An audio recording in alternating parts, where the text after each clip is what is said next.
Hello everyone, and welcome to the last episode of factoring. We're going to be factoring trinomials when your a is greater than 1.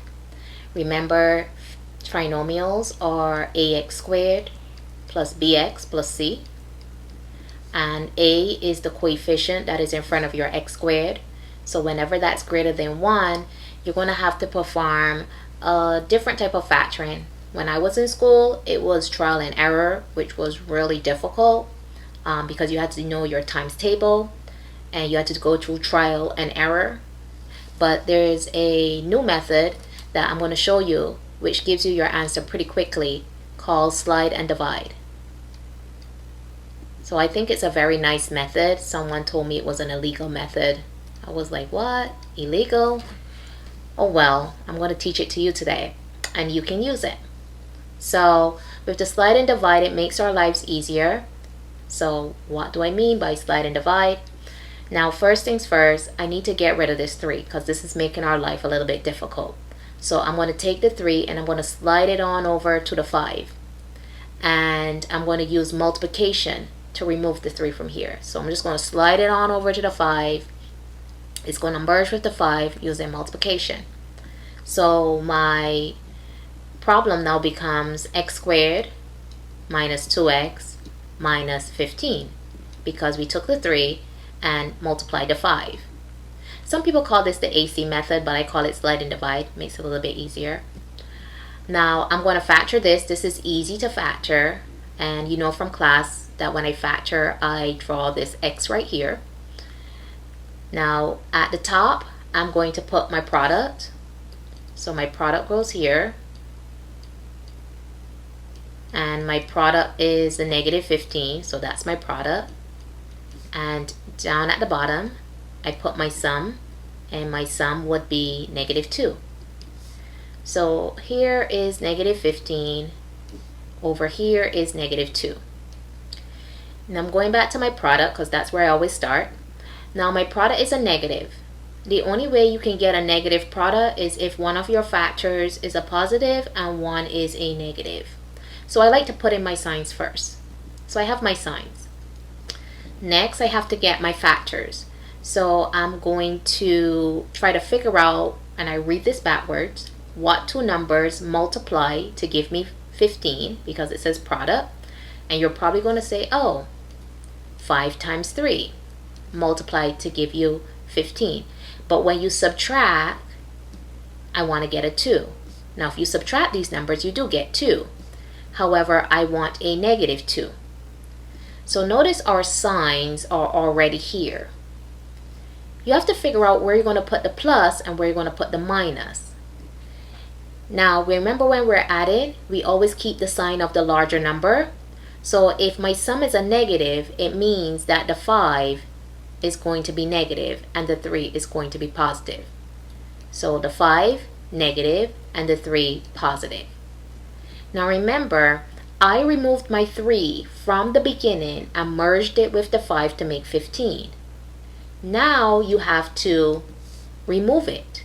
So in order to remove it, you're going to go here and you're going to divide both of these, which are your factors, by 3.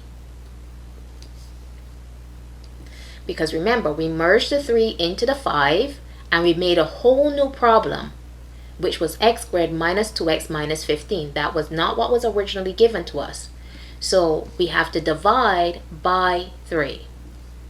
Now this problem becomes x plus 3 over 3, and this becomes x minus 5 over 3. Now I know that 3 divided by 3 will give me 1. So this is x plus 1. However, 3 can't divide 5 evenly. So what happens with that 3? It moves from the denominator position right here with the x. So your answer is now 3x minus 5. And you're finished. You have factored a trinomial when your a is greater than 1. Okay, let's try it again. 6x squared plus 5x minus 6. So we're going to take this 6 and slide it on over here you're going to use multiplication. So your problem becomes x squared plus 5x minus 36. Okay, I'm going to draw my x. The negative 36 goes here, and the positive 5 goes here. I like to put in my signs first. So I have a negative product, which means one will be positive and one will be negative. Also, to help me not forget, I usually put in my division bar. I think that helps me. And then I have to remember I'm dividing by 6. So I like to put that in so I don't forget. So I put in my signs, then I put my divide bar, and I put my 6. And then I go about to find my factors. So I'm looking for two numbers that multiply to give me 36. But when I subtract them, I get 5. So you might be saying, oh, 36 is 6 times 6. But if you subtract those, you get 0. So this is no good. Another way to get 36 is 9 times 4. But if you subtract them, you get 5. Good. But we want a positive 5, which means the 9 has the bigger number, is going to be the positive, and the 4 is going to be the negative.